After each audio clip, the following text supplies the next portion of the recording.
Hello friends, welcome to our channel lunch box. இன்றைக்கி நாம் ஒரு பாரம்பரியமான பழமையான எல்லாருக்கும் பரிச்சயமான ஒரு பலகாரம் தான் பார்க்க போகிறோம். சிமிலி உருண்டை. கால்சியம் சத்து நிறைஞ்ச ராகி மாவில் பண்ணுற இந்த சிமிலி உருண்டையை பார்க்குறதுக்கு முன்னாடி நம்ம சேனலுக்கு ஃபஸ்ட் டைம் வர்றவங்க சேனலை சப்ஸ்கிரைப் பண்ணிக்கோங்க. அப்படியே பக்கத்தில் பெல் ஐக்கான் அழுத்தி அதில் ஆலையும் டிக் பண்ணிக்கோங்க. சரி, வாங்க நம்ம வீடியோவுக்கு போகலாம். ஃபஸ்ட்டு இந்த சிமிலி உருண்டை பண்ணுறதுக்கு ஒரு மிக்சிங் பவுலில் 3 கப்பு கேழ்வரகு மாவு சேர்த்துக்கலாம். சேர்த்தாச்சு. இப்போ உப்பு தேவையான அளவுக்கு சேர்த்து இந்த உப்பையும் மாவையும் ஃபஸ்ட்டு நல்லா கலந்துக்கலாம். இந்த சிமிலி உருண்டையை ஒவ்வொருத்தர் ஒரு மாதிரி பண்ணுவாங்க. ஒரு சிலர் பார்த்திங்கனாக்கா அடை மாதிரி தட்டி அதுக்கப்புறம் அதை உரலில் போட்டு இடித்து கூட வறுத்தெடுத்த அந்த வேர்க்கடலையும் சேர்த்து இடித்து வெல்லம்லாம் சேர்த்து உருண்டையாக்கி பண்ணுவாங்க. நாம் வேக வச்சு பண்ண போகிறோம். இப்போ உப்பை நல்லா மிக்ஸ் பண்ணியாச்சு.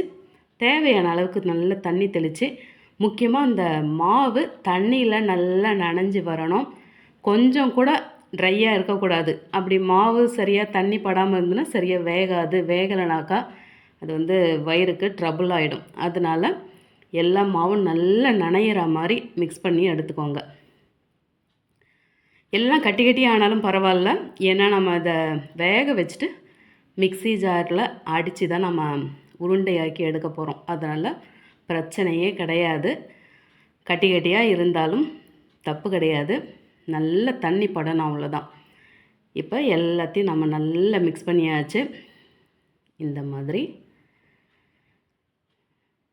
இது பாருங்கள், ஃபுல்லாகவே நல்லாவே தண்ணியில் நல்லா ஊறி கட்டி கட்டியாகவே இருக்குது. இப்போ இதை நம்ம இட்லி பாத்திரத்தில் ஒரு தட்டு வச்சு அதில் ஒரு காட்டன் துணியில் நம்ம கலந்து எடுத்த இந்த கேழ்வரகு மாவை சேர்த்துட்டு இதை நல்லாவே வேக வச்சு எடுத்துக்கலாம். கொஞ்சம் கூட அந்த ஆவி தண்ணி படாமல் நல்லா துணியை வச்சு மூடி வச்சுட்டு இதை நல்லா வேக வச்சு எடுத்துப்போம். இது ஒரு பக்கம் நல்லா வேகட்டும். இந்த பக்கம் நம்ம வேர்க்கடலையை வறுத்து எடுத்துக்கலாம். நான் 1.5 கப்பு வேர்க்கடலை எடுக்கிறேன். இதை நல்ல பதமாக எதமாக வறுத்து இதை நம்ம தோல் உரித்து தனியாக எடுத்து வச்சுருவோம். வேர்க்கடலை எவ்வளோ சேர்த்தாலும் டேஸ்ட்டு நல்லாவே இருக்கும். நல்லா வறுத்து எடுத்தாச்சு. இப்போ இதை நம்ம இறக்கி ஆறின பிறகு தோல் உரித்து வச்சுக்கலாம். இது ஒரு பக்கம் ஆறட்டும். 3 டேபிள் ஸ்பூன் போல் நான் வெள்ளை எள்ளு சேர்க்குறேன். இதுக்கு கருப்பு எள்ளு இருந்தாலும் சேர்த்துக்கலாம்.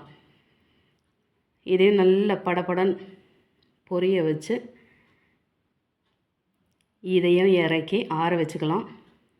அப்படியே ஒரு பக்கம் ஆறட்டும்.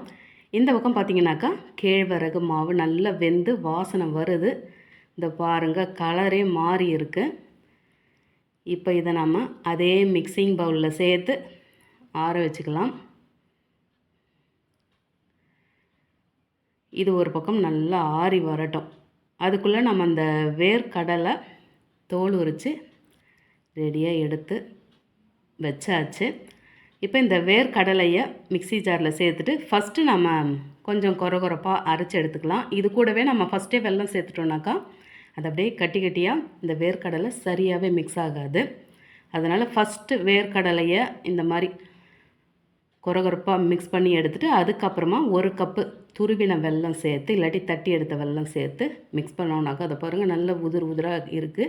இப்போ இது ஒரு அகலமான ஒரு பவுல் இல்லாட்டி ஒரு தட்டில் கொட்டி வச்சுட்டு இப்போ இதில் நம்ம வேக வச்சு ஆற வச்சுருக்க அந்த கேழ்வரகை சேர்த்துட்டு இப்போ இந்த வேர்க்கடலை மசாலாவோடு சேர்த்தாச்சு. மேலே வறுத்தெடுத்த எள்ளும் சேர்த்தாச்சு. 1/2 ஸ்பூன் ஏலக்காய் தூளை சேர்த்து இப்போ எல்லாத்தையும் நல்லா பொறுமையாக கலந்து எடுக்க வேண்டியது தான்.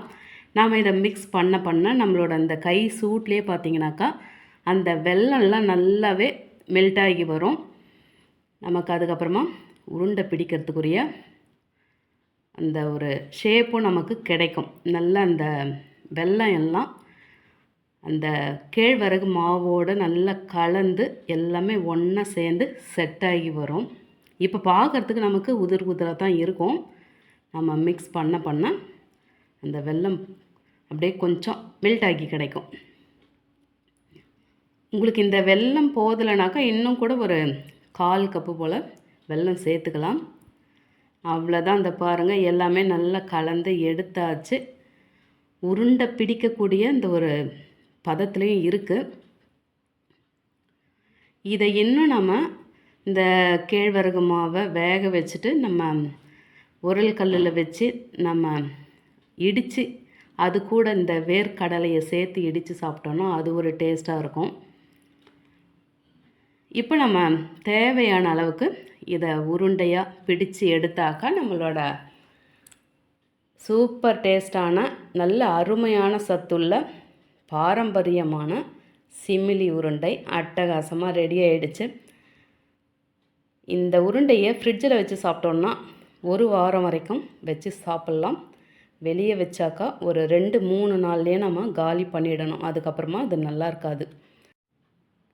அதிக நேரமும் பிடிக்காத, அதிக பொருள் செலவும் ஆகாத, ஆனால் சத்து நிறைஞ்சு இருக்கிற, முக்கியமாக கால்சியம் சத்து அளவில்லாமல் இருக்கிற இந்த சிம்பிளான சத்தான ரொம்பவே டேஸ்டான சிமிலி உருண்டையை அடிக்கடி செய்து வீட்டில் இருக்கவங்களுக்கு கொடுங்க. நீங்களும் சாப்பிடுங்க. ரெசிபி பிடிச்சிருந்தால் லைக் பண்ணிவிட்டு அப்படியே இந்த வீடியோவை உங்கள் ஃபேமிலி அண்ட் ஃப்ரெண்ட்ஸுக்கு ஷேர் பண்ணிக்கோங்க.